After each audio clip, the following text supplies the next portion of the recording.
Le damos la bienvenida a todos a esta nueva videoconferencia que en conjunto con Lorena Barros de la Dirección de Vinculación Externa de la Escuela de Ingeniería de la Universidad de Chile hemos preparado para ustedes.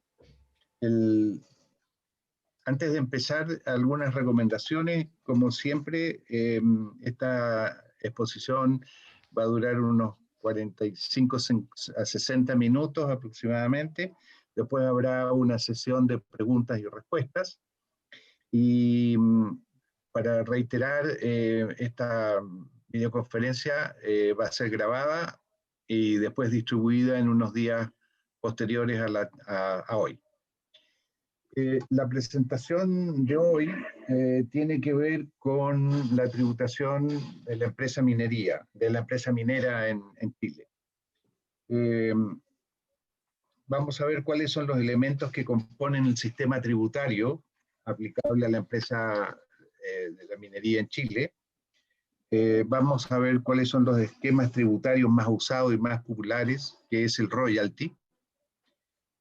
Vamos a ver cuál es el sistema actual de tributación y cuáles son las modificaciones que están propuestas o en estudio. De todo esto nos va a hablar Michel Jorrat, que es ingeniero civil industrial de la Universidad de Chile, fue director de impuestos internos y ha sido consultor para el BID, el Banco Mundial y CEPAL en la política y administración tributaria. De manera de que con este currículum estamos en muy buenas manos. Michel, adelante con tu presentación. Ya pues, muchas gracias.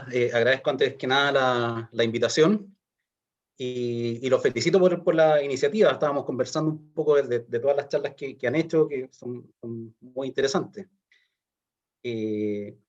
Voy a poner una presentación que preparé. Creo que ahí estoy en el final. Ahí sí. Se ve súper bien. Ya, excelente. Entonces, como decía Gustavo, el tema es la tributación de la minería, sobre todo en Chile, ¿no es cierto?, pero con algunos elementos de lo que ocurre en otros lados, ¿ya? Y las alternativas de reforma que se están barajando. Entonces, quiero comenzar hablando un poquito de qué tiene de especial la minería en relación a otros sectores, ¿ya? Sobre todo en relación con los impuestos, ¿ya? Entonces, lo que señala la literatura, ¿no es cierto?, es que hay una serie de características que hacen de la minería un sector especial que amerita que tenga impuestos, además de los que pagan todas las empresas, ¿no es cierto?, que tenga algunos impuestos específicos, ¿no es cierto?, especiales para el sector. Entonces, dentro de esa característica, lo que se menciona primero es que el sector se caracteriza por una gran cantidad o altos costos hundidos, ¿ya?, como dice ahí. En el sentido de que para llevar a cabo las actividades de la actividad minera, bueno, se requiere primero, ¿no es cierto?, realizar actividades de exploración, de desarrollo, luego la explotación, luego el cierre de minas, y todo eso implica altos costos, pero sobre todo, ¿no es cierto?, una gran cantidad de inversión inicial. Y con un plazo de ejecución que a veces puede ser de varias décadas, ¿ya? Entonces, esos costos hundidos son los que no se recuperan en caso de que alguien decida abandonar el proyecto, ¿no es cierto?, en que se está desarrollando, lleva a que haya una especie de, que le llaman en la teoría coherencia temporal, ¿no es cierto? O sea, para los inversionistas mineros, tomar la decisión de invertir puede ser difícil, porque no se sabe a priori qué puede pasar con los impuestos, ¿no es cierto? O sea, en el peor de los mundos, un inversionista minero puede haber desarrollado toda la inversión, ¿no?, y cuando empieza a explotar, ¿no es cierto?, el gobierno le sube los impuestos, ¿no? Entonces, eso lleva, por ejemplo, a que muchos gobiernos, incluido Chile, den algunos incentivos para favorecer, ¿no es cierto?, estimular la inversión, ¿ya? Como por ejemplo en Chile existió el decreto ley 600 que establecía una invariabilidad tributaria, que después lo vamos a comentar. Un segundo elemento son las perspectivas de altas rentas económicas. ¿Qué son las rentas económicas? Podemos definirlo como aquellos pagos que se realizan por un bien que exceden el pago mínimo necesario para que ese bien sea suministrado. ¿Ya? O sea, en el fondo, en el sector minero, muchas veces las empresas, por ejemplo, sobre todo las empresas que tienen una buena ley de mineral, van a tener ganancias que son muy superiores a las que el inversionista exigiría para hacer la inversión. ¿Ya? Entonces, de ahí aparece esta expectativa de los gobiernos de apropiarse de parte de esa renta que parece también natural, ¿cierto? Entonces, muchas veces los impuestos especiales a la minería persiguen justamente que sean los países los que se queden con al menos una proporción importante de esas rentas económicas, ¿no es cierto? Y la teoría dice que incluso uno podría poner un impuesto del 100% sobre este concepto de renta económica, ¿no es cierto? Y las inversiones se harían de todas maneras, ¿no? Es porque se le estaría igual garantizando al inversionista que se lleve la rentabilidad que él exige para realizar un negocio. En tercer lugar, en países como Chile, que son especialmente orientados a la minería, ¿no es cierto? Los impuestos a la minería pueden ser una parte importante de los ingresos fiscales. ¿Ya? Por ejemplo, en Chile, en los años en que el precio del cobre estuvo alto, antes del alza que tenemos ahora, que también puede significar aumentos significativos de ingresos, los ingresos del cobre llegaron a representar en torno al 20-25% de los ingresos totales, ¿no? del sector público. Otra característica es la incertidumbre, ¿no es cierto? La industria está sujeta a una serie de incertidumbres, ¿eh? En todas sus etapas, desde la exploración, ¿no es cierto? El gasto de exploración a veces puede que no lleve a nada, ¿no es cierto? Que signifique solamente pérdida. Pero también después las incertidumbres geológicas, la volatilidad de los precios, y sobre todo porque la vida útil de los proyectos son largas, ¿no? Entonces se puede a veces evaluar un proyecto suponiendo que el precio va a estar en cierto nivel, ¿no es cierto? Y después viene un ciclo bajo y probablemente las ganancias sean mucho menores, ¿ya? Y así, no voy a mencionar todo en detalle, pero también hay consideraciones internacionales, porque generalmente los inversionistas son personas no residentes o empresas no residentes. Asimetrías de información, ¿eh? Que se refiere a que solo el inversionista sabe realmente los detalles del mineral que está explotando, ¿ya? Y por lo tanto tiene un punto a favor respecto del Estado, ¿sí? El poder de mercado, la agotabilidad de los recursos, en fin. ¿Ya? Entonces, toda esta serie de aspectos que son especiales, que no necesariamente son exclusivos del sector minero, pero sí se exacerban en la minería, hace que sea justificable e incluso recomendable por organismos como el Fondo Monetario, el Banco Mundial, que los países establezcan ciertos impuestos especiales al sector minero, ¿no? Más allá de los que se le aplican a todas las otras actividades económicas. Entonces, acá tengo un poco los instrumentos que normalmente se aplican al sector minero, ¿ya? Entonces, en primer lugar está el impuesto sobre las utilidades, que sería nuestro impuesto a la renta, ¿ya? Y que consiste básicamente en cobrar una tasa de impuesto que se aplica sobre la utilidad que genera el proyecto minero, cada año. En la mayor parte de los países, ese impuesto a las utilidades es exactamente el mismo que se le aplica a todas las demás actividades. Excepcionalmente, hay algunos países que le ponen una tasa especial a la minería más alta que la tasa general. Después están los llamados royalties, ¿ya? Y aquí hay un tema de definición. Hay un debate, ¿no es cierto?, que dice, que trata de definir, bueno, ¿qué es exactamente un royalty? Entonces, por ejemplo, en Chile dicen, no, el impuesto que tenemos a la minería no es un royalty, porque es sobre la utilidad y los royalties son sobre el ingreso.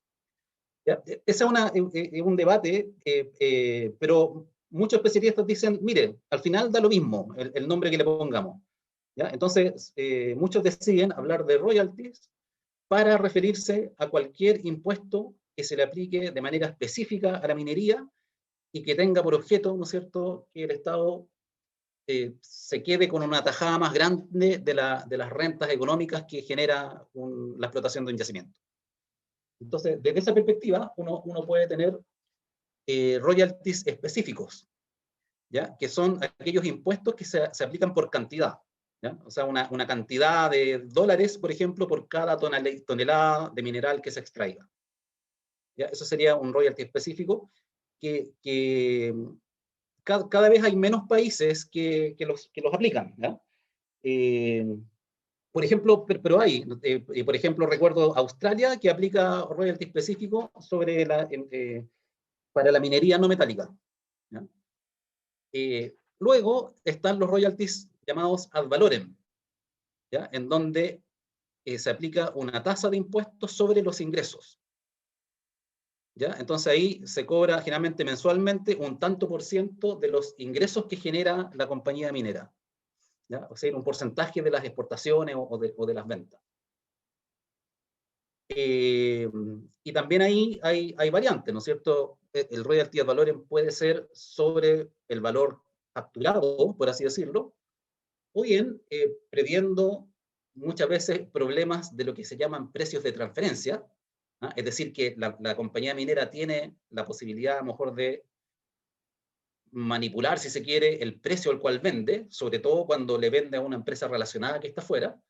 Entonces, algunos países deciden que ese ingreso sobre el cual se aplica el royalty ad valorem sea un ingreso teórico, en el sentido que es el precio de mercado del cobre, por ejemplo, el de la Bolsa de Metales de Londres, por la cantidad exportada, ¿ya? O bien, como digo, puede ser sobre el valor facturado. Y después también hay royalties sobre utilidades, ¿ya? Sobre algún concepto de utilidad, ¿ya? Entonces acá, por ejemplo, voy a explicar después el caso de Chile, pero el caso de Chile también en Perú es un royalty basado en utilidades, ¿ya? Particularmente sobre la renta operacional, ¿ya? En el fondo sobre los ingresos por la venta de minerales menos los costos operacionales, ¿ya? Eso más o menos en síntesis, ¿ya? ¿Y qué ventajas y desventajas tiene cada uno de estos elementos o de estos instrumentos que yo he mencionado? Y particularmente el caso de los royalties.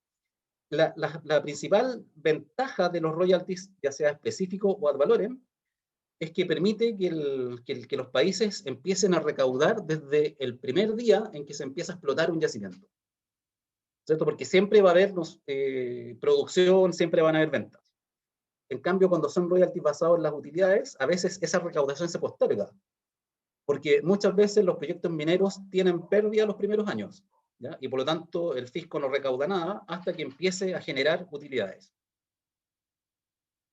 ¿Y cuál es la desventaja que tienen los royalties específicos y ad valorem en relación al de las utilidades?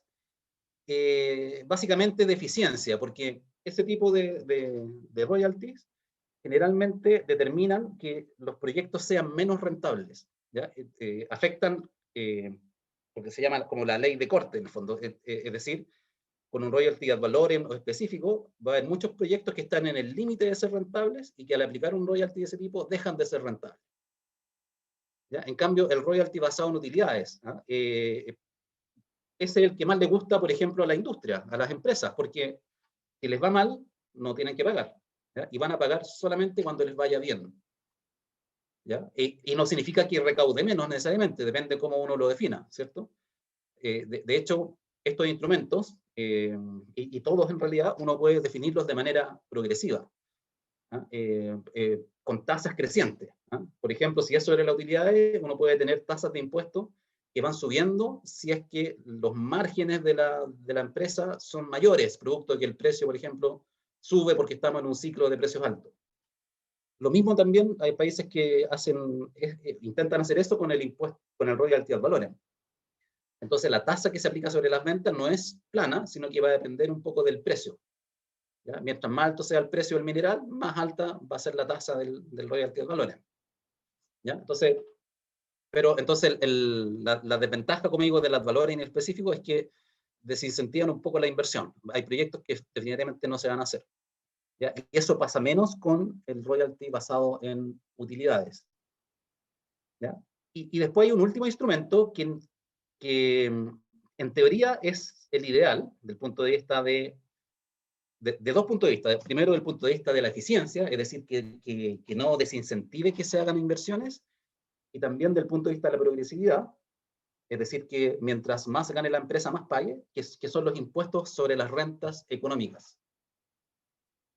¿Ya? Es decir, estos instrumentos que intentan que la base imponible sea este concepto de renta económica. ¿Y cómo se hace eso en la práctica? ¿Cómo uno calcula la renta económica en la práctica? Es básicamente la utilidad, podemos decirlo bien en sencillo, como la utilidad contable de la empresa minera, pero a esa utilidad se le resta el costo de oportunidad del capital, ¿no? Es decir, un tanto por ciento sobre el capital que invierte la empresa. ¿Ya? Ese costo de oportunidad refleja, en el fondo, lo que la empresa quiere ganar para quedarse tranquila, digamos, ¿no? Para quedarse conforme con haber hecho la inversión. ¿Ya? Y por lo tanto el impuesto se aplica a todo lo que exceda de esa renta mínima exigida por la empresa. ¿Ya? Entonces ese es como el que los economistas, digamos, defienden como el mejor instrumento, pero se ha aplicado poco. ¿Ya? Pero no significa que no se aplique. ¿Ah? Por ejemplo, Australia lo aplicó cuando en el último ciclo de buenos precios del cobre se introdujo un impuesto a la renta económica. ¿Ya? Y después se eliminó, ¿no es cierto? Pero lo mantiene, por ejemplo, en el caso de los hidrocarburos. Y también hay dos países africanos, Angola, por ejemplo, que también lo han implementado, y otro más que en este momento se me fue cuál es. ¿Ya? Entonces, está como cada vez ha habido más experiencias de impuestos sobre las rentas económicas. ¿Ya? Ahora, si uno mira qué es lo que más hay en el mundo, probablemente hay muchos países que tienen royalties ad valorem, ¿ya? Y otros que tienen basados en utilidades. ¿Ya? Y ha habido como una tendencia, probablemente muchos años atrás, ¿no es cierto?, décadas atrás, lo que más había eran royalties específicos, después hubo una migración hacia los ad valorem, y después ha habido como una migración hacia los royalties basados en utilidades, ¿ya? Y algo también hacia las rentas económicas. ¿Ya? Entonces, esos son los instrumentos con sus ventajas y desventajas. Y también hay otro juicio que se hace respecto de ventaja y desventaja que tiene que ver con las posibilidades con la complejidad y la evasión. ¿Eh? Entonces, y que eso tiene que ver, como lo vamos a tocar hacia el final, con las propuestas que hay hoy en día en Chile. Entonces, se dice que desde el punto de vista de la administración de estos impuestos, es mucho mejor tener un royalty específico o ad valorem, porque son más simples y por lo tanto son más difíciles de evadir o de eludir. Claro, porque si es específico, lo único que tiene que hacer la administración tributaria es medir bien cuánto se produce y cuánto se vende en cantidad.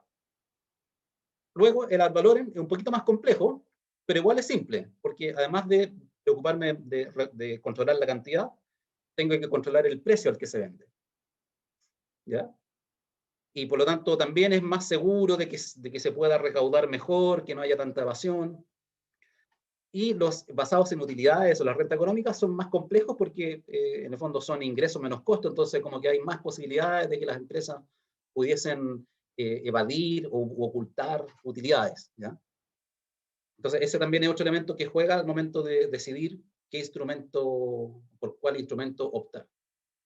Ahora, si uno ve qué es lo que se recomienda, por ejemplo, el Fondo Monetario que hace recomendaciones, o el Banco Mundial también, o los especialistas, dicen, en general, los países en desarrollo debieran buscar como una mezcla, ¿no? Siempre va a haber que cobrarle a las empresas mineras un impuesto sobre las utilidades, ¿ya? Igual que como se hace con todas las empresas de los diferentes sectores. Y respecto de los instrumentos específicos, el ideal sería como combinar un royalty ad valorem de tasa baja, pero que asegure recaudación aún en los años malos, con algún royalty basado en utilidades o impuesto a la renta económica, que permita que el Estado se quede con un porcentaje más grande de la renta económica que genera la explotación del minero.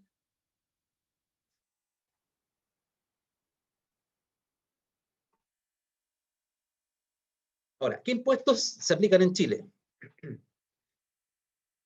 Yo diría que a la minería, perdón, a la minería. Entonces yo diría que son 4 los que importan. Voy a dejar fuera acá los impuestos al consumo. Por supuesto también el IVA impacta en la minería, aunque las exportaciones no pagan IVA, pero está en la cadenaría porque paga por los insumos, por pide devolución, ¿no es cierto? También puede pagar impuestos a los combustibles, pero me estoy centrando en los más relevantes, ¿no es cierto? Que tienen que ver exclusivamente o que son importantes como generadores de recaudación, o que tienen que ver específicamente con la minería. Entonces, en primer lugar está el impuesto a la renta, ¿no es cierto? Y el impuesto a la renta, que contiene varios impuestos en sí, entonces ahí está el impuesto de primera categoría, que es el que se aplica a las utilidades de las empresas mineras. Y luego también están los impuestos finales, como se le llama, el global complementario o el adicional, en el caso que sea un inversionista no residente, es el adicional, que es el que se aplica sobre los retiros de utilidades.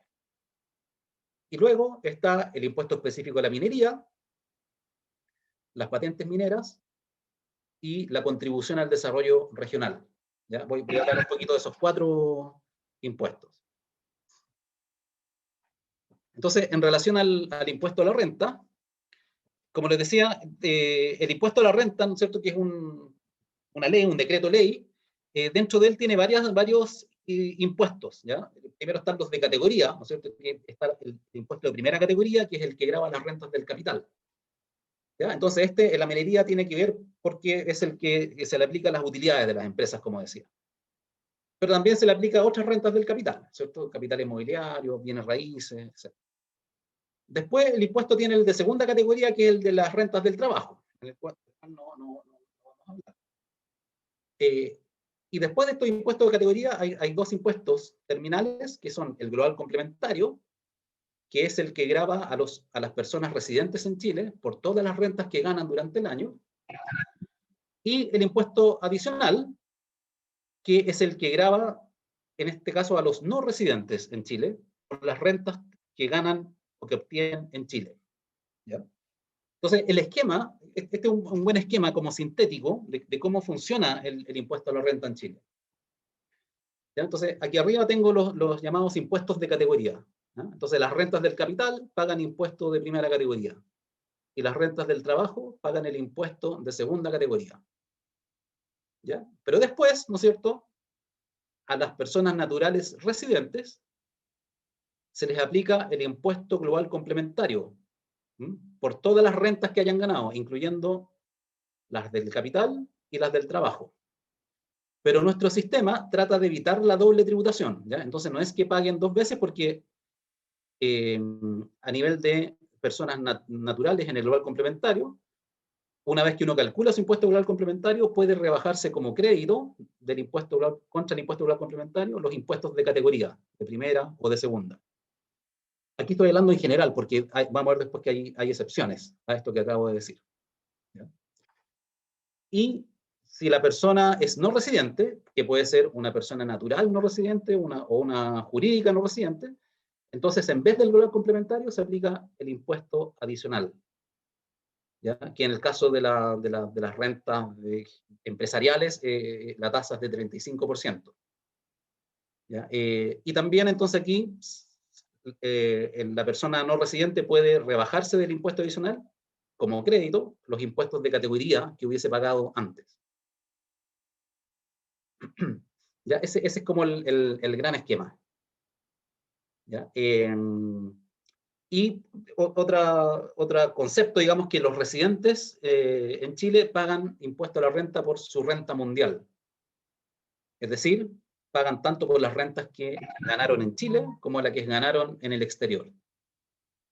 Y en cambio, los no residentes pagan en Chile solo por las rentas de fuente chilena. ¿No? Por cierto, porque si no, o sea, sería raro cobrarles además por lo que ganan afuera, siendo no residentes. Entonces, impuestos de primera categoría. Un poquito más de detalle. Hoy día la tasa puede ser 25 o 27, dependiendo en qué régimen esté la empresa. Y esa tasa se aplica sobre la utilidad tributaria de las empresas. ¿Ya? Utilidad que no necesariamente es igual a la utilidad financiera, es decir, la que sale del balance, del estado de resultados. ¿Por qué razón? Porque las normas tributarias pueden diferir de las normas contables para la contabilidad financiera. Y hay una serie de ejemplos, por ejemplo, las provisiones, ¿no? Tributariamente no se permite provisionar gastos, en general. La depreciación de los activos fijos, ¿no? La ley tributaria permite depreciaciones aceleradas, que son incentivos a la inversión, y así varias cosas. Una característica de este impuesto es que cuando una empresa tiene pérdidas tributarias, entonces obviamente no paga impuestos y esa pérdida se puede deducir de los años siguientes, ¿ya? Sin límite de tiempo, ¿ya? Entonces toda pérdida que uno tenga en un año determinado se puede imputar en contra de las utilidades futuras hasta agotarlas. Algunas particularidades del sector minero. Primero, en relación a la depreciación, la ley de impuesto a la renta tiene un régimen de depreciación acelerada para todo el mundo, ¿ya? Pero en particular, en el caso del sector minero, es posible depreciar bastante rápido algunas cosas. Por ejemplo, las construcciones, dependiendo si son de acero o de concreto, se pueden depreciar en 13 o en 16 años.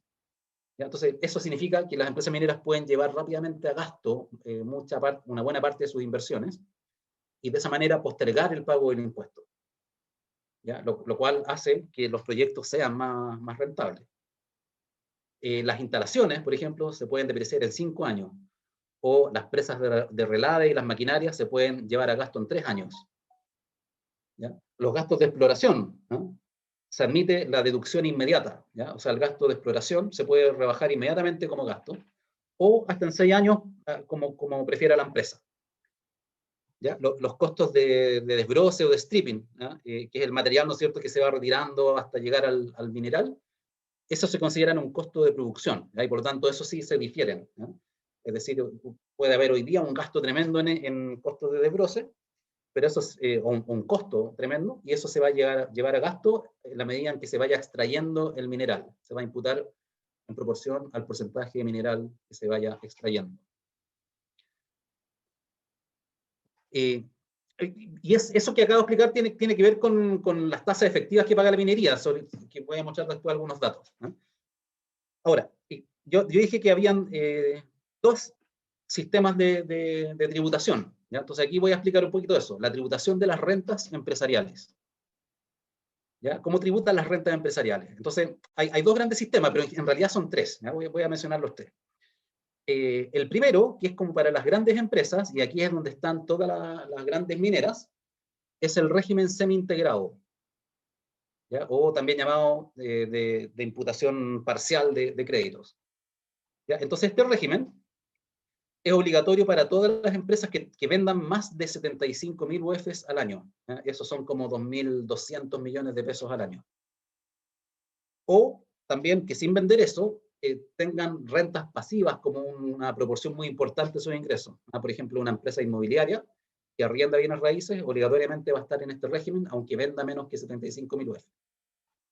Y para el resto es voluntario, ¿ya? Entonces, estas empresas en el régimen semi-integrado pagan una tasa de impuesto de primera categoría del 27%. Y los dueños, o los socios o accionistas de la empresa, van a tributar en el global complementario o adicional respecto de lo que retiren de utilidades. ¿Ya? Pero al momento de retirar, yo dije antes que había integración, ¿no es cierto? Que el impuesto de primera categoría era crédito del global complementario, pero aquí hay una excepción, porque en este régimen es crédito solamente el 65% del impuesto de primera categoría que pagó la empresa. ¿Ya? No todo el impuesto, no el 100%, sino que solo el 65%. ¿Ya? Esto tiene que ver con la reforma del 2014, pero se mantuvo después en la reforma tributaria del año pasado, ¿ya? Con algunas modificaciones. El segundo régimen es el régimen ProPyme, ¿ya? Que la minería no está en está toda, o sea, la gran minería está toda en el régimen anterior, en el semi-integrado. Pero es interesante también conocerlo, ¿ya? Entonces, el régimen ProPyme es para empresas que vendan menos de 75.000 UFs, menos de 2.200 millones de pesos al año. Y en este caso, la empresa paga una tasa un poco más baja, 25%. Y los dueños, igual que en el anterior, tributan por lo que retiren, ¿eh? En global complementario si son residentes, en el adicional si son no residentes, tributan por lo que retiren, y en este caso sí tienen derecho a un crédito por el 100% del impuesto de primera categoría que pagó la empresa. ¿Ya? Entonces, este régimen es menos gravoso que el anterior, ¿ya? Las tasas medias aquí van a ser menores que en el anterior. Y para contar la historia completa nomás, ¿no es cierto? También hay un régimen ProPyme transparente, ¿ya? Que está pensado para las empresas más pequeñas, aunque el requisito de venta es el mismo, 75.000 UF. Pero se exige además que los socios de estas empresas que se quieren acoger sean solamente personas naturales, ¿ya? Entonces, las empresas que se acogen a este régimen transparente no pagan impuestos, no tienen impuesto de primera categoría, pero en compensación, los dueños, socios o accionistas, van a pagar el impuesto global complementario ya no por lo que retiren, sino que por toda la utilidad de la empresa, ¿ya? Entonces, en el fondo, y por eso se llama transparente, porque es como que la empresa no existe, la utilidad que genera la empresa se le atribuye o se le asigna a cada socio o accionista en proporción a su participación en el capital de la empresa. Y es entonces cada socio o accionista el que va a pagar el impuesto personal directamente. ¿Ya? Entonces, yo aquí tengo un ejemplo que me parece que clarifica un poco cómo funcionan los tres regímenes. Entonces, voy a suponer que hay una empresa que tiene una utilidad de 1000. ¿Ya? Y entonces, ¿cómo sería el régimen semi-integrado? ¿Ah? La empresa tuvo una utilidad de 1000, entonces su renta líquida, aquí hay unas líneas que no las voy a usar, ¿no? Su renta líquida sería 1000 y la primera categoría sería 270, el 27%. Supongamos después que, y para simplificar voy a suponer de que esta empresa tiene un puro socio, ¿no? Y entonces supongamos que el socio de esos 1000 retira 300. ¿Ya? Entonces, su global complementario, su base imponible de impuesto global va a ser el retiro, 300. Y sobre eso va a pagar el global complementario. Hoy día el global complementario en Chile tiene tasas marginales, ¿ya? Que van desde 0 hasta 40%. ¿Ya? Entonces voy a suponer por simplicidad de que este accionista o socio está en la tasa del 40. Entonces su global complementario sería el 40% de los 300, o sea, 120. ¿Ya? Entonces aquí en su declaración va a decir, bueno, pero ahora me resto el crédito de primera categoría. Me resto el 27% que pagó este retiro de 300. ¿Ya? 81. Y por lo tanto el global complementario neto es 39. Ah, pero me dijeron que no podía restarme el 100%, sino solo el 65%. Correcto, entonces después viene lo que se llama la restitución del crédito. ¿Ya? Entonces de estos 81 que me resté acá, restituyo el 35%, o sea, 28. Ya, ojalá llegara hasta ahí el ejemplo, pero como las leyes son cada vez más complejas, en la última reforma, en donde se subió la tasa máxima de 35 a 40, para no elevar tanto la carga tributaria efectiva de aquellos empresarios que estaban en la tasa máxima, se metió otro elemento que es un crédito extra. ¿Ya? Entonces, todas las personas, todos los empresarios, ¿no? que están en la tasa del 40, que están en este régimen, se les permite rebajarse un crédito extra, que es el 5% del retiro. ¿Ya? 3 por 5, 15. ¿Ya? Entonces, además se pueden restar estos 15. ¿Ya? Entonces, en este ejemplo, el impuesto a la renta total, si uno suma lo que pagó la empresa, más lo que pagaron los accionistas, sería 322. ¿Ya? O sea, estaría pagando una tasa media de impuesto a la renta de, aquí abajo la tengo, 32,24. Y lo máximo que se puede pagar en este régimen es 44,45, ¿no? Que se produciría en el evento en que se retirara el 100% de la utilidad. ¿Ya? Entonces, estos 1000 van acá a la base global, y ahí me daría una tasa media de 44,45%. Después, el régimen ProPyme, un poquito más simple, sobre los 1000 pago el 25. ¿Ya? Y después el socio declara su retiro de 300, supongamos que está en el 40, va a pagar 120, igual que antes, se va a rebajar el crédito primera categoría, que en este caso es 75, y que corresponde al 25% que pagó este retiro, y entonces finalmente, como global complementario, va a pagar 120 menos 75, 45. En total, empresa más empresario van a haber pagado 250 más 45, 295. Tasa media, en este ejemplo, 29,5. Tasa máxima que se podría pagar, 40. ¿Ya? Y por último, el régimen transparente. aquí cometí un error. Bueno, ahí le explico el error. La utilidad es 1000. El error es que no debería haber primera categoría acá. No hay ni primera ni crédito. ¿Ya? Copié y pegué y se me olvidó quitar esto.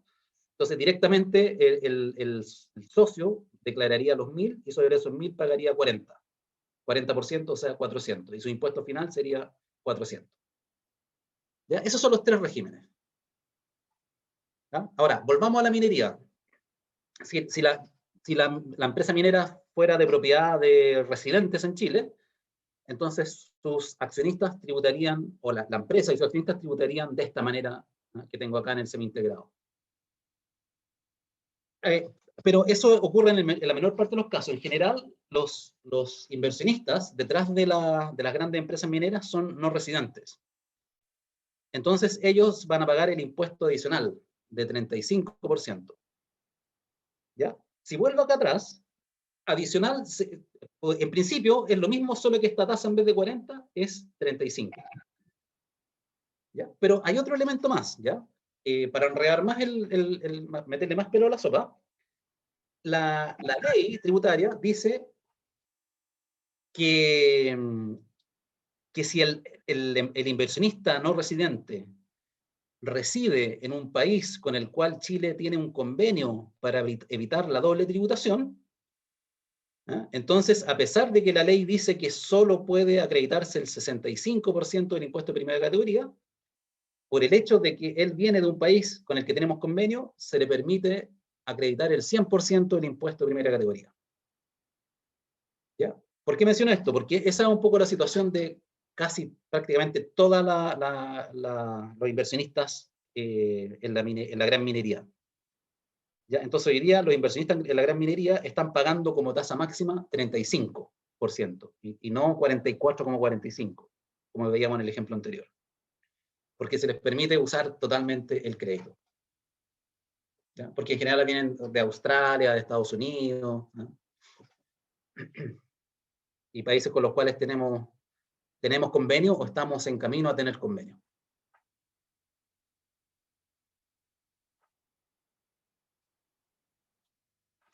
Ya, el impuesto específico a la minería. ¿En qué consiste? Primero, ¿qué es lo que se grava? Se grava lo que la ley define como la renta imponible operacional de la actividad minera, que es obtenida por un explotador minero. ¿Y qué es un explotador minero? Es cualquier persona natural o jurídica que extraiga sustancias minerales de carácter concesible y la venda en cualquier estado productivo en que se encuentren.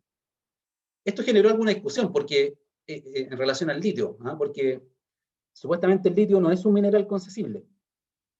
¿Ya? Entonces los explotadores de litio, Sokimich, ¿no es cierto?, SQM y Albemarle, en algún momento postularon de que ellos no estaban afectos a este impuesto. ¿Ya? Sin embargo, entiendo que hay impuestos internos, sacó una interpretación que sí estaban afectos porque en el fondo explotaban mediante concesiones administrativas, ¿no?, que es la manera en que lo hacen, ¿no?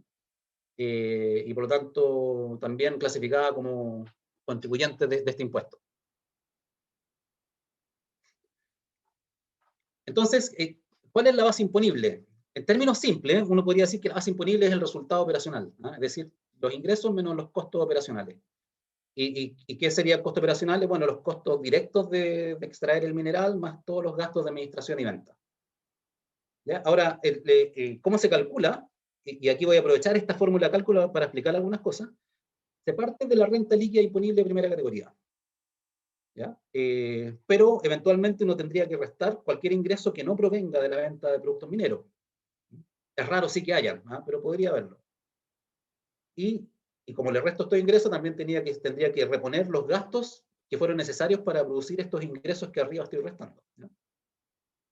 Luego, tendría que sumarle también los intereses que la empresa minera haya pagado por sus deudas. ¿Por qué? Porque se quiere acotar a lo operacional, ¿ah? Entonces no se permite deducir intereses de deudas para la base imponible. También, si es que hubiese imputado pérdidas de ejercicios anteriores, tampoco se permite deducir pérdidas de ejercicios anteriores para efectos del royalty minero o del impuesto específico a la actividad minera. ¿ya? También la empresa podría haber depreciado aceleradamente, ¿no? Que tiene todo el derecho a hacerlo para primera categoría, pero para el royalty no se permite depreciar aceleradamente, entonces la empresa se le dice ajuste. Entonces, sume lo que cargó por concepto de depreciación acelerada y reste la depreciación normal. Lo mismo que los gastos de organización y puesta en marcha o los gastos de exploración.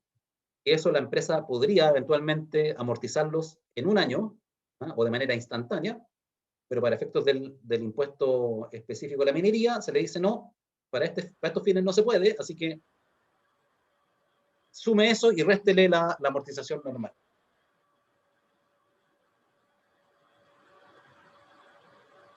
Ahora, después se calcula lo que se llama el margen operacional minero. ¿Qué es lo que es el margen operacional minero? Es el cociente entre la renta imponible operacional minera, que acabamos de ver, y los ingresos operacionales mineros, ¿ya? O sea, es como el margen de venta, ¿ya? Si su renta operacional es 100 y vendió 1000, entonces su margen operacional minero es 10%. ¿Ya? Y después vienen las tasas, ¿no? Ahora, las tasas dependen del tamaño de la empresa. Entonces, si el explotador minero tiene ventas menores al equivalente a 12.000 toneladas métricas de cobre fino, no paga impuestos específicos. Si sus ventas están entre 12.000 y 50.000 toneladas métricas de cobre fino, entonces se aplica una escala de tasas marginales por tramo de venta, ¿ya? Que van entre 0,5 y 4,5% de las ventas. Como son marginales, eso determina que la tasa efectiva que se paga pueda moverse entre 0,04% de las ventas y 1,93% de las ventas.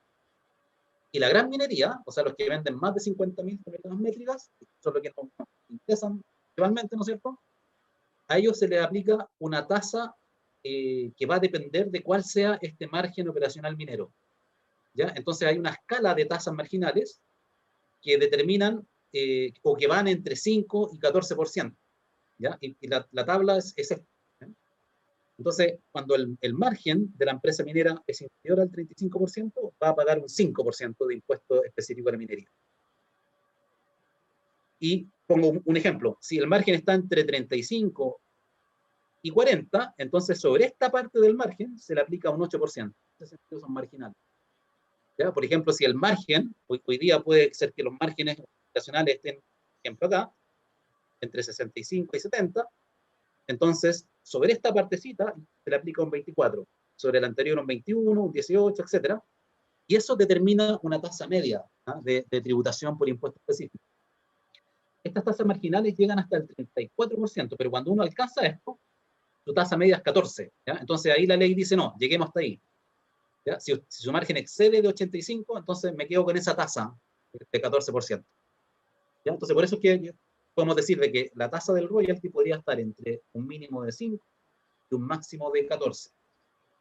¿Ya? Un problema es que llegar a tasas altas es muy difícil por el diseño del impuesto. ¿Ya? Yo sacaba cuentas que, por ejemplo, si el precio del cobre hoy día fuera de $7 la libra, la tasa media estaría lejos de 14, estaría más bien cerca de 7%, la mitad. ¿Ya? Entonces tenemos un impuesto cuyas tasas teóricas son bien progresivas, pero que en la realidad cuesta mucho. ¿Ya? Entonces, en realidad, los impuestos que han pagado las empresas mineras están más cerca del 5 que del 14, de todas maneras. Hay que agregar además que Chile tuvo una ley de invariabilidad tributaria, el decreto ley 600, ¿ya? Que finalmente se derogó en el 2014. Pero aún este decreto está vigente para todas las empresas, para todas las grandes empresas que firmaron invariabilidad, firmaron convenios de invariabilidad tributaria. ¿Ya? Entonces, hoy día, por ejemplo, cualquier cambio que se hiciera al impuesto específico no les afectaría a las grandes empresas mineras. Les podría afectar recién el año 2024, cuando casi todas ellas terminan su invariabilidad. ¿Ya? Es decir, la invariabilidad dura hasta el 2023. Entonces, cualquier cambio que se hiciera ahora, a estas empresas les podría regir solo a partir del año 2024.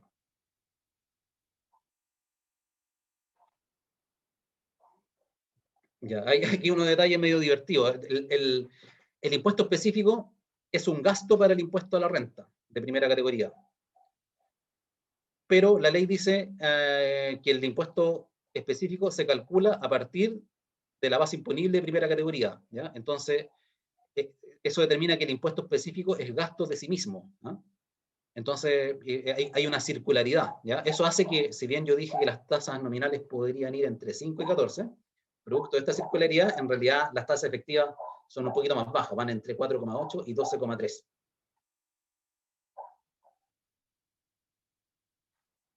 Luego están las patentes mineras, ¿no es cierto? Las patentes mineras que pueden ser de exploración o de explotación, ¿ya? Y que son en UTM por hectárea, ¿ya? En realidad son bien marginales desde el punto de vista de recaudación. ¿Ya? Por ejemplo, las patentes de exploración son hoy día del orden de $1,3 por hectárea, ¿ya? Que es lo que se paga al año, ¿ya? Y las de explotación de la minería metálica es de $6,4 por hectárea, ¿ya? O 0,1 UTM por hectárea. Y además, cuando una empresa está en etapa de explotación, esta patente se puede considerar pago provisional voluntario del impuesto a la renta, que en el fondo significa que en la medida en que la empresa esté pagando impuesto a la renta, no paga patente, ¿no? Se le devuelve, ¿no? O lo rebaja del impuesto a la renta. Y lo otro que existe, y que esto es reciente, que se aprobó en la última reforma tributaria de febrero del año pasado, es una contribución al desarrollo regional, ¿ya? Que no es solo para la minería, ¿ah? Sino que es para cualquier proyecto de inversión que se ejecute en Chile, que contemple compras de activos físicos, activos fijos, por un monto superior a los $10 millones, ¿ya? Entonces, todos esos proyectos tienen que hacer una contribución del 1% sobre el valor invertido que exceda de $10 millones, ¿ya? Contribución que va a las regiones, ¿ya? Y bueno, es un impuesto que se paga una vez nomás, pero se puede pagar hasta en 5 cuotas anuales. Ahora, producto de la pandemia, ¿no es cierto?, hubo algunas leyes de regulación económica y una de esas leyes suspendió la aplicación de esta contribución hasta el año 2023. ¿Ya? Y mientras tanto, no es que las regiones no vayan a recibirla, sino que las va a recibir, pero las va a pagar el fisco, ¿no? Estas contribuciones. Y el 2023 empieza ya a ser obligación de las empresas que inviertan pagar esa contribución. Algunos datos de recaudación, ¿no? Como porcentaje del PIB. ¿Ya? Aquí tengo del 2006 al 2019. Si miramos el total de recaudación, incluyendo Codelco más empresas privadas, es muy variable, ¿no es cierto? Porque claro, depende mucho del ciclo del precio del cobre, ¿ya? Pero llegó a ser en algún momento 8,6% del PIB, ¿no es cierto?, el año 2006. 2006 fue el primer año en que se aplicó el impuesto específico a la minería y coincidentemente fue el año en que más recaudó, ¿ya? Lo más que ha recaudado el impuesto específico es casi medio punto del PIB, ¿ya? Bueno, ahora, de este porcentaje, por ejemplo, en el año en que más recaudamos, que fue el 2006, Codelco aportó 5,35% del PIB y la minería privada 3,27%. Si nos concentramos en la minería privada, ya después con los precios más bajos, ¿no es cierto?, o con costos más altos, porque también han subido los costos de la minería, el aporte del impuesto específico ha sido muy menor, ¿no es cierto? Hoy día, por ejemplo, es, por el último año que tengo acá, 0,09% del PIB. En promedio ha sido 0,21%. ¿Ya? Entonces, eso es uno de los argumentos que se esgrimen, ¿no es cierto?, a la hora de promover que se modifique este impuesto o que se establezca otro royalty ad valorem, ¿no? Que es la escasa recaudación que ha tenido, ¿no?, en relación a lo que a lo mejor se esperaba. ¿Ya? Sí, aquí tengo unos gráficos. Esto da cuenta, aquí cada puntito es la tasa efectiva de impuesto a la renta que pagó alguna empresa minera en cada año, ¿ya? Entonces, pero simplemente lo que quiero mostrar acá, esta línea verde, es como la tasa efectiva de primera categoría. Es decir, cuánto impuesto pagaron todas las empresas dividido por las utilidades totales que tuvieron en cada año. Y la línea azul que está más arriba es la tasa nominal de impuesto de primera categoría. Entonces, lo que quiero mostrar es que en general la tasa efectiva está por debajo de de la tasa nominal, ¿no es cierto? La línea verde va por debajo de la línea azul. A veces se junta y después se distancian, pero últimamente se están acercando y a veces la línea verde sobrepasa a la línea azul. Eso tiene que ver justamente con estos incentivos, sobre todo de depreciación acelerada, que hace que los proyectos en sus primeros años de vida, como deprecian rápido, pagan menos impuestos, ¿ya? Y por lo tanto la tasa efectiva es baja. Pero la depreciación acelerada se agota, ¿cierto? Llega un momento en que ya se depreció completamente la inversión y por lo tanto la tasa efectiva empieza a subir, ¿ya? Entonces, es lo que uno debería esperar, que en los primeros años de un proyecto las tasas efectivas de impuesto a la renta sean bajas, pero después sean cada vez más altas, ¿no es cierto? Y que terminen sobrepasando a las tasas nominales del impuesto a la renta. Esto es lo mismo con el impuesto específico. Aquí lo que quiero mostrar es que la línea azul es el promedio, ¿no es cierto? Este promedio, lo más que ha llegado ha sido un 6%, ¿ya? Pero en general está bastante por debajo, ¿ya?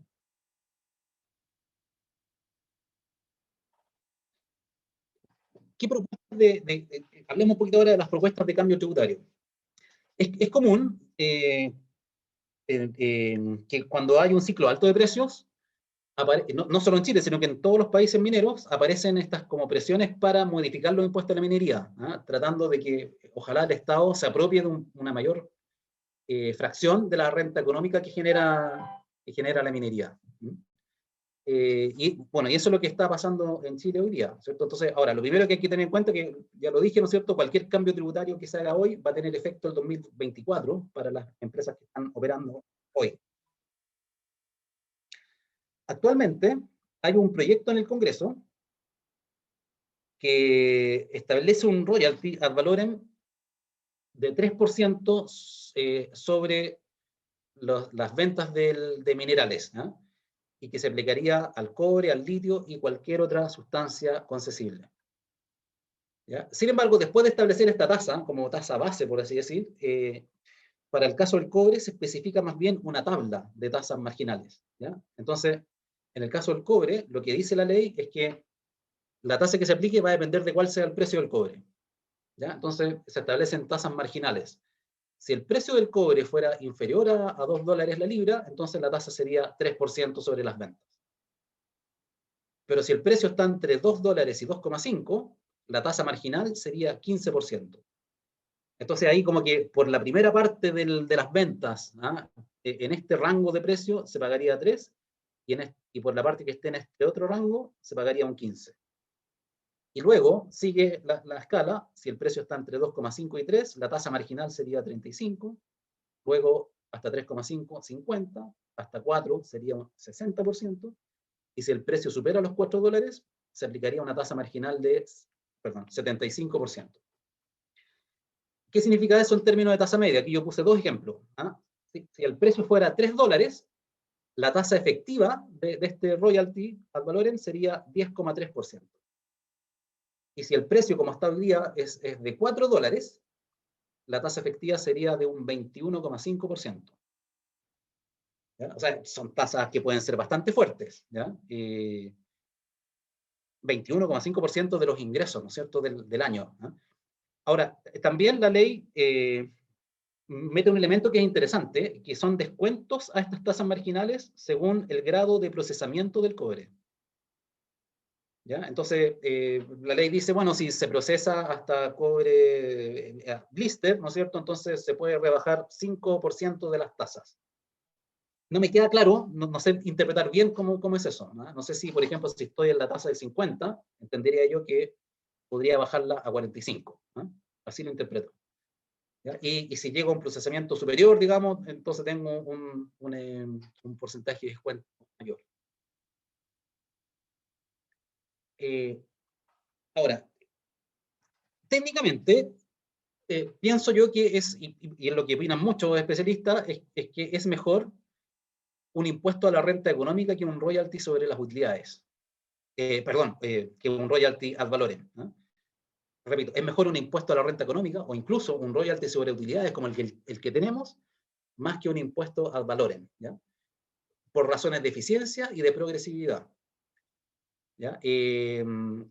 el ad valorem, como decía antes, determina que las rentabilidades de los proyectos bajen, ¿ya? Y por lo tanto hay muchos proyectos que no se hacen.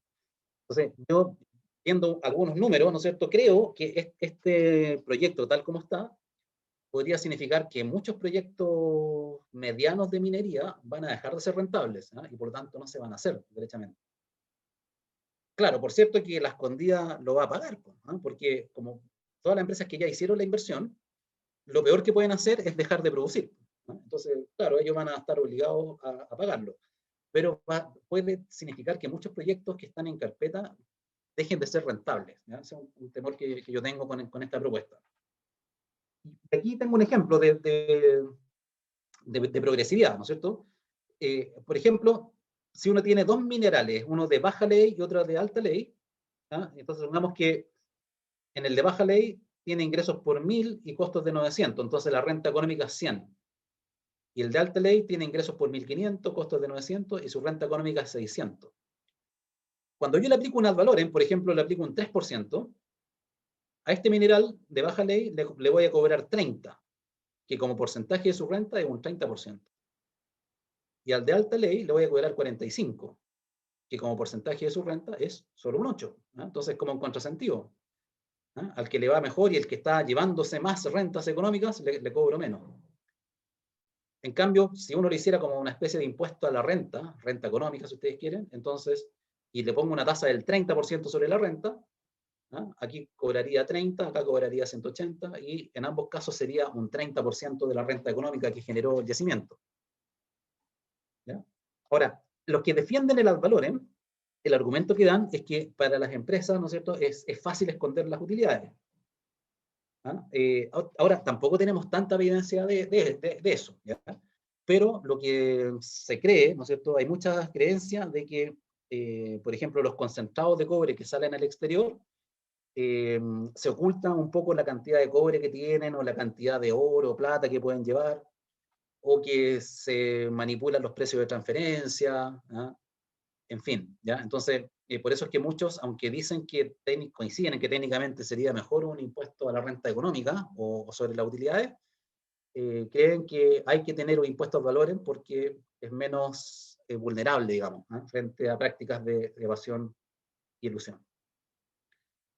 Y con eso concluyo. Muchas gracias. Aquí atento a las preguntas. Muchas gracias, Michel. Michel, muchas gracias, Michel, sí. Ha sido muy interesante tu exposición.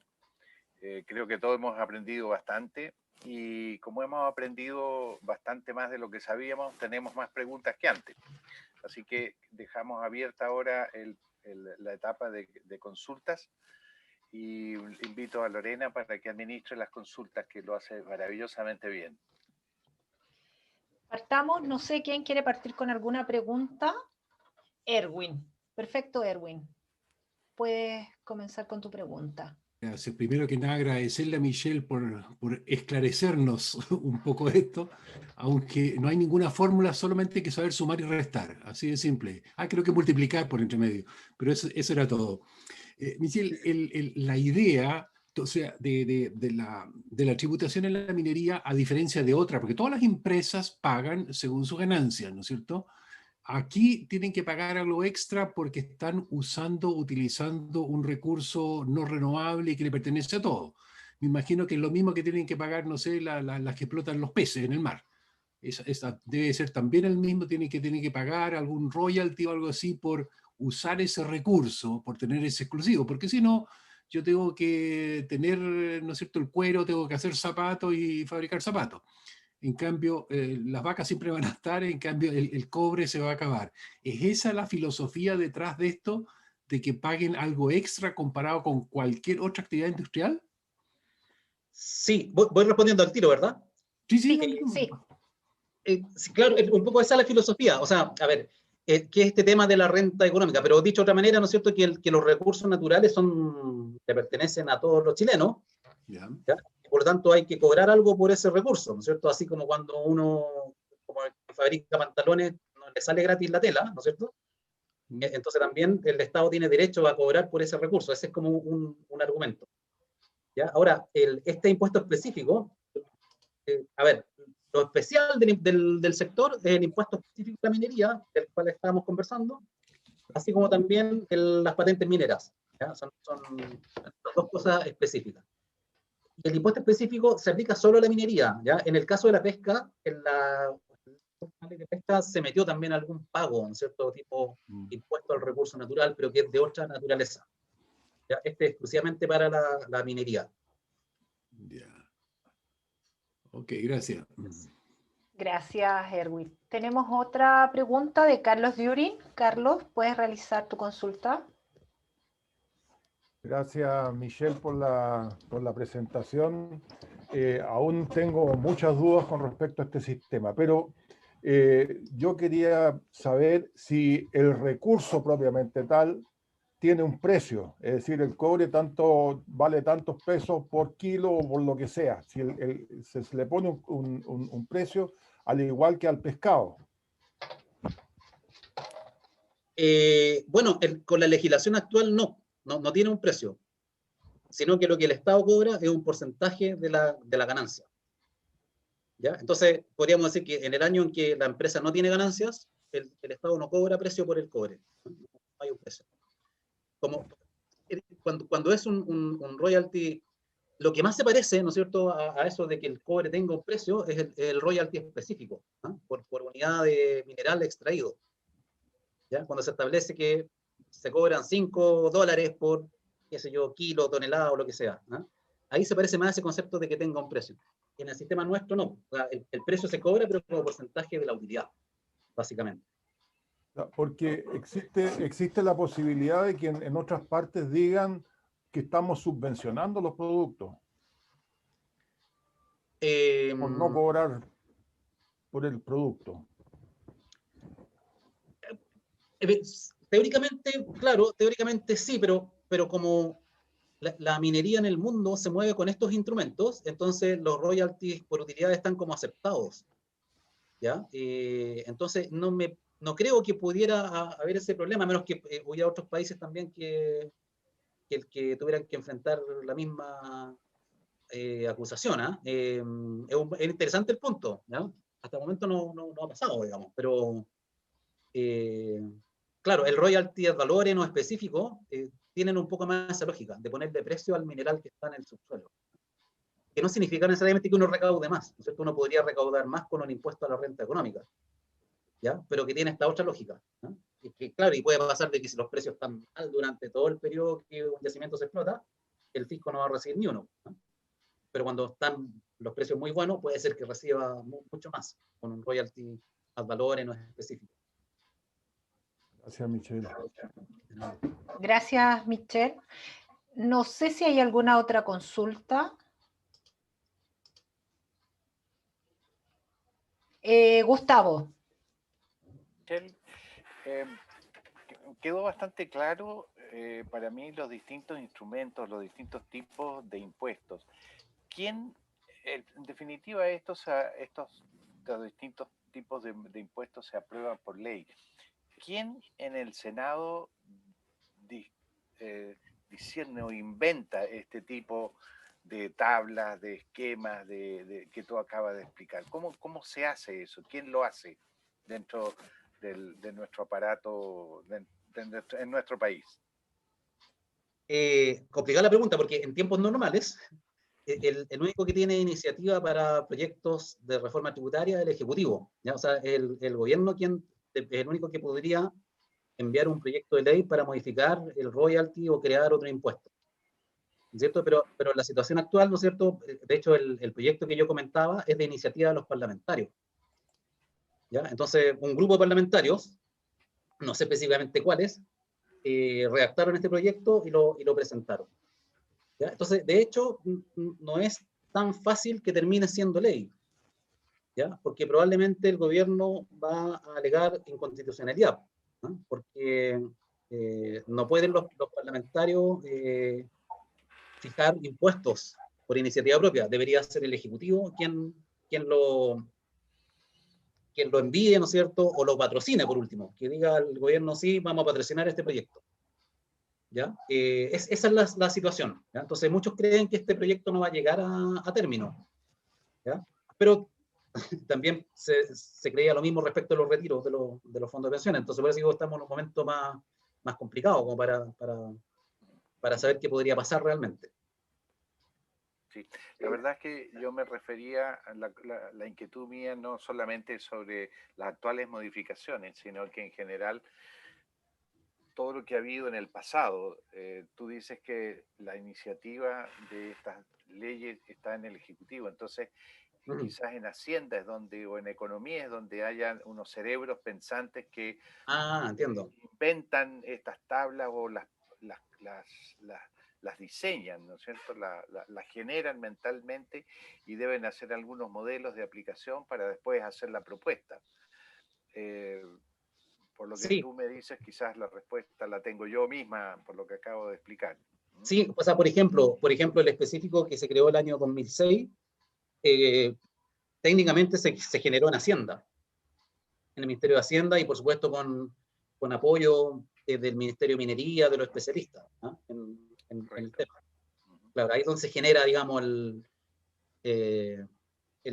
modelo de tributación en sí. Sí. O sea, yo estaba respondiendo más por el ámbito jurídico.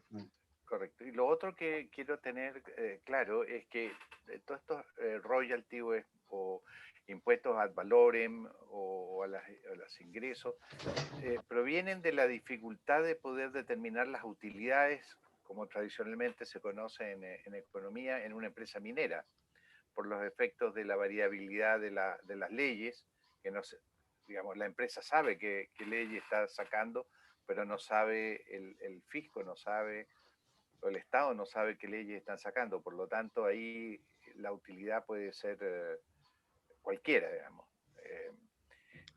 por la cantidad de investigaciones o de exploraciones que tiene que hacer. O sea, hay una cantidad de gastos que son atípicos en una empresa tradicional de producción. La capacidad de las empresas de poder esconder utilidades, entonces, es lo que genera estos impuestos ad valorem. ¿Es correcto esa idea? Es correcto, claro. Teóricamente podrían las empresas ocultar, ¿no es cierto?, o inflar costos, porque solo ellos saben cuánto cuesta sacar el mineral. Ahora, la verdad es que cuando uno discute ese tema con gente que está más cerca del sector minero, dicen que no es tan probable que algo así pueda ocurrir por la cantidad de controles que tienen las empresas. Por ejemplo, hay muchas empresas de las grandes que reportan, tienen obligación de entregar su estado financiero a la SEC en Estados Unidos. Entonces, que no sería tan claro que se arriesguen a hacer ese tipo de maniobras como fraudulentas, ¿ya? Sin embargo, por otro lado, hay estudios que contrastan, por ejemplo, la cantidad de minerales que salen de un país minero versus las que llegan a los países de destino, y encuentran que hay brechas, ¿eh? Y entonces lo atribuyen a que efectivamente se subdeclara. Entonces, por eso yo digo, es probable que haya evasión, pero tampoco tenemos tantos antecedentes, así como para estar seguro de si realmente se evade y cuánto se evade, y si ese hecho justifica irse por la vía del impuesto ad valorem, ¿eh? A pesar de los inconvenientes que puede tener desde el punto de vista del incentivo a la inversión. Ok, gracias Michelle. Gracias, Gustavo. Vamos, tenemos otra pregunta. Vladimir Sagredo. Vladimir, ¿puedes realizar tu consulta? Ok, gracias. Felicitaciones a Michelle por su exposición, ¿no? Mira, más bien es una duda, ustedes la califican. Chile exporta cátodo, ¿no es cierto? ¿Ya? Pero también exporta concentrado. Yo tengo antecedentes, por ejemplo, que China en sus fundiciones recupera 13 elementos. El concentrado lo recupera, pero en una investigación que hizo Serna Geumín del 14 o del 13 hasta ahora, ellos entregaron datos que hay alrededor de 23 elementos químicos, entre ellos cromo, níquel, etcétera, etcétera. Entonces, mi pregunta es, el concentrado, cómo se controla a través del sistema tributario que hay, ¿está incluido eso? ¿Hay algún incentivo dentro de estos métodos de impuestos para que haya un desarrollo tecnológico aquí en Chile? ¿O qué es lo que pasa con eso? Claro. Porque esa es mi pregunta, disculpe. Perfecto, Emil, gracias. Hoy día lamentablemente no hay incentivos para que el cobre se refine en Chile. ¿Ya? Y un poco eso es lo que intenta hacer este proyecto cuando establece esta rebaja. O sea, dice, mire, si usted exporta concentrado, le voy a cobrar 100.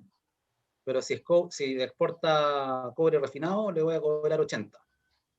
¿Ya? Entonces intenta dar un incentivo, que es algo que muchas veces se ha discutido, ¿no? De cómo el sistema tributario podría ayudar a que se industrialice un poco el tema del cobre y no terminemos exportando piedra nomás. ¿Ya? Ahora, respecto a lo primero, supuestamente la aduana tiene la misión de controlar el contenido del concentrado. ¿Ya? Entonces, supuestamente ellos toman muestras de los concentrados y los mandan al laboratorio para determinar cuál es la composición de ese concentrado y contrastarlo con lo que se declara en las declaraciones de exportación. ¿Ya? Ahora, tampoco es muy grande la capacidad que la aduana tiene de hacer eso. ¿Ya? Entonces, no es que lo hagan en el 100% de los casos, ¿ya? Debe tomar muestras a lo mejor en el 1% de los casos. ¿Ya? Y lo otro que se critica, ¿no es cierto?, es que la aduana no tiene laboratorios propios, ¿ya? Entonces manda estos ensayos a laboratorios externos, y algunos laboratorios externos son laboratorios de las mismas empresas mineras. ¿Ya? Entonces eso crea como incertidumbre respecto de si realmente se está controlando o no. ¿Ya? Ahí hay un problema. ¿Ya? Yo creo que ahí valdría la pena invertir un poquito más en tecnología que permita que la aduana tenga un buen control. Yo me imagino que hoy día hay tecnologías que incluso podría, a lo mejor, en la medida en que se cargan los barcos, estar midiendo con algún sistema, ¿no es cierto?, un poco los contenidos, ¿ya? Y de esa manera al menos seleccionar cuál es,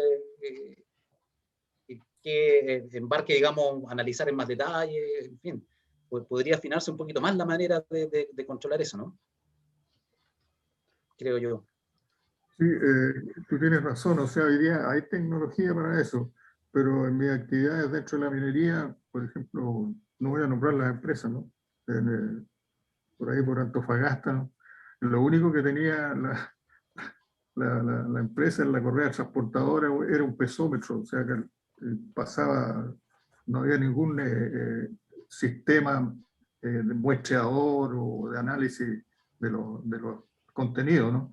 Además, quiero agregarle a los colegas, los minerales no son todos iguales. Y cuando hablamos de cobre, el cobre es una etiqueta, porque en base al proyecto lo financiamos con el cobre, pero todos los otros elementos quedan afuera, ¿no? Ahí está el informe, tengo el libro del colega Tulcanaza, ¿no?, que es un experto en eso, en evaluación de proyectos. Entonces, como que el sistema de regulación o de impuestos, lo voy a decir, a lo mejor lo veo fuera de foco con respecto a la realidad. No sé si tú puedes ayudarme en eso. ¿Fuera de foco? ¿En qué sentido ese que es fuera de foco? En el sentido que no toma en cuenta toda la realidad ni el adelanto tecnológico que hay. Porque sí, hoy día estamos hablando de nanotecnología, que es un tema donde la libre de cobre, según un profesor de la USACH, ¿no?, cuesta entre 2.000 y 2.500 dólares, pero nosotros no tenemos idea cómo se hace esa historia y tiramos materia prima como de cuarta categoría, digamos, al mercado, ¿no? Disculpa sí, la... ahí hay un tema de si tenemos que usar el sistema tributario para dar incentivos o solamente lo tenemos que usar para recaudar de manera eficiente. ¿Ya? Y hay un debate, digamos, entre los especialistas. Pero sin duda que puede ser una buena alternativa usarlo para dar incentivos para el desarrollo, y de hecho hay algunas cosas, ¿no es cierto? Hay un incentivo a la investigación y desarrollo. Exacto. Que no funciona muy bien. El problema es que acá a veces creamos instrumentos pero no los evaluamos, ¿no? Entonces uno debería evaluarlos, si no sirven eliminarlos o corregirlos, ¿no? Y eso ahí es donde un poco nos falta. O sea, nos quedamos con esta, digamos, parafernalia de que creamos tal incentivo, que esto va a generar tanta investigación, tanto desarrollo, y después nadie más se acuerda y ahí queda. Entonces, claro, yo creo que podría el sistema tributario ser útil en muchas de estas cosas. Y usar más, tener especialistas, o sea, diseñar junto con los especialistas. Y muchas veces también quienes definen las políticas tributarias no son especialistas en los temas en que se están metiendo necesariamente. Sí, eso es verdad. Claro. Muchas gracias, Michelle, muy amable. Claro. Tenemos otra pregunta de Sergio Demetrio. Sergio, ¿puedes realizar tu consulta? Mira, más bien no es una pregunta, sino que es ver que hay muchos mitos. Oye, si Chile ha avanzado. O sea, no es que hay 20 y tantos elementos y nos están pagando 2 y nosotros están pasándonos por el aro. Mentira. Es lo que el mercado te paga.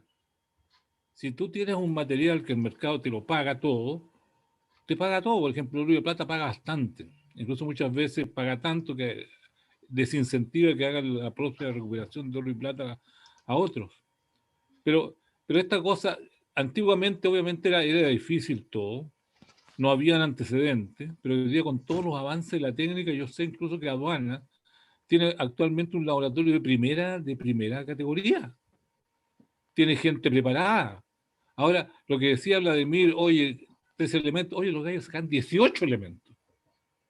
Pero, ¿por qué pero el mercado no te los paga? ¿Por qué? Porque hay que gastar dinero en eso, hay que tener la tecnología y hay que sacarlo. Entonces, si tú no sabes cómo sacarlo y el otro sí sabe hacerlo, oye, obviamente el otro toma la ventaja.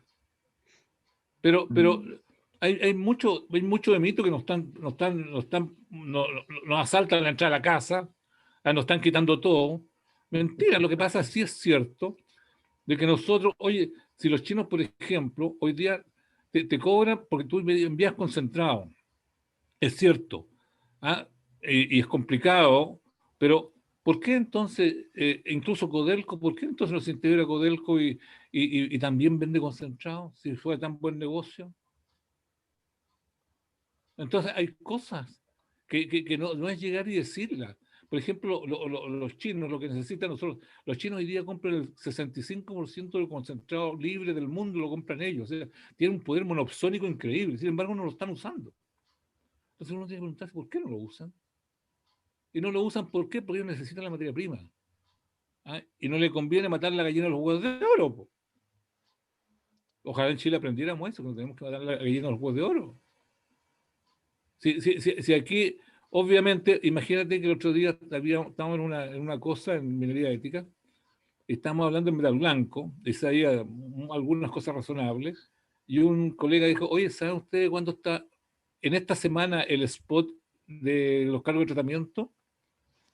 Los costos son, por decirte algo, en Chile son como $100 con 6 o 10 centavos.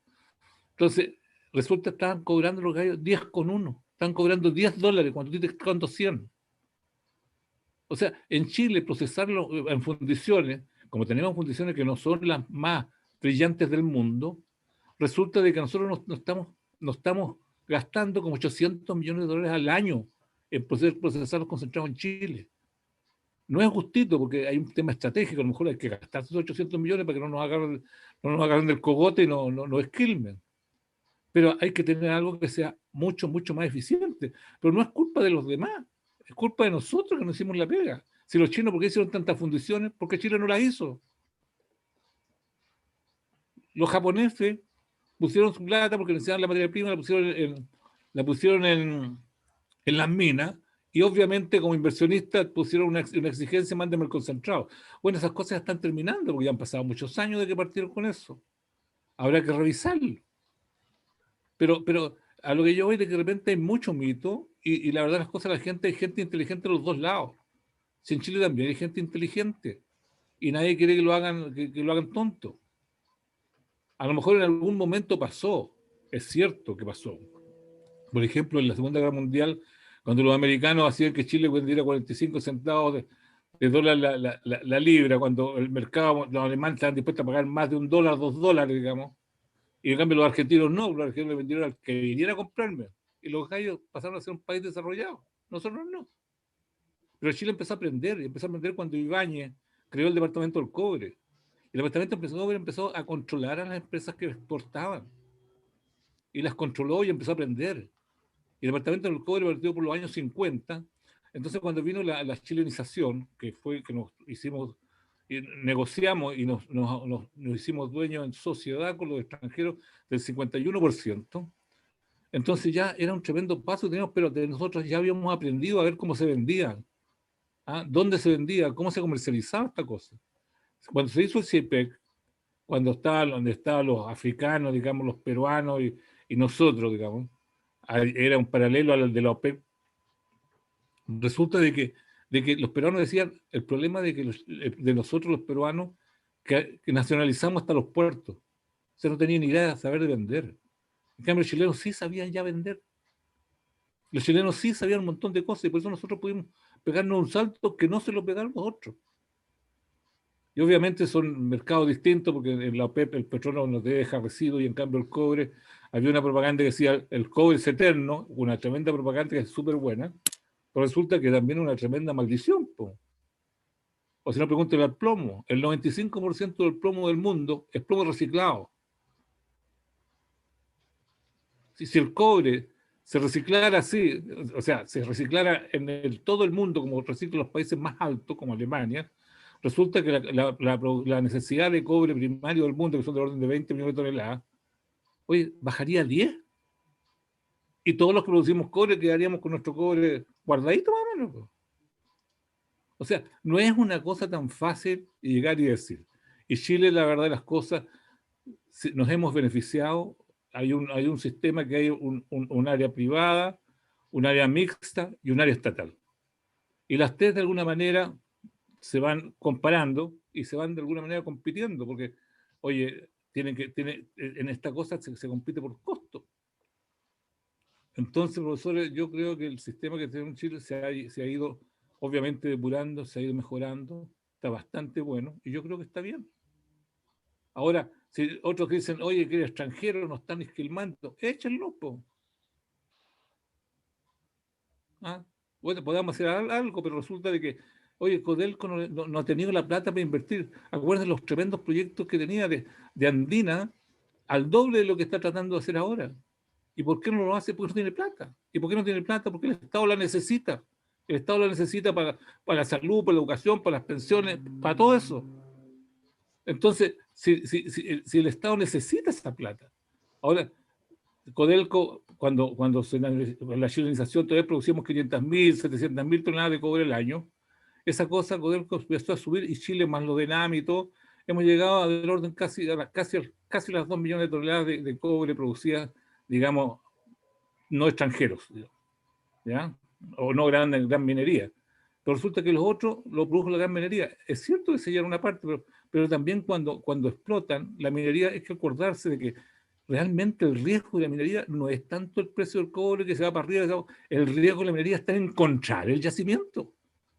Oye, si ustedes tienen que saber dónde diablos está esta cuestión, dónde está este mineral que está escondido, dónde está, y para eso se gasta plata y se gasta plata, y como decía Michel Jorrat, es a fondo perdido, o sea, incluso algunos toman unas pertenencias, hacen sondajes, se gastan 10, 20, 100 millones de dólares y abandonan. Viene otro más atrás y se gasta otros 50, 60, 100 más y empiezan a sumar todo eso. Y al final hay uno que al final por algún motivo le achuntó. El riesgo está en buscar el yacimiento. Ese es el riesgo minero, más que los otros. Perdón que me haya entendido. Está bien. No sé si, Michel, ¿quieres agregar algo a lo que dijo Sergio? Sí, básicamente que le encuentro bastante razón. Yo, bueno, no soy especialista minero, pero me tocó hacer un trabajo específico sobre tributación minera en Chile y Perú.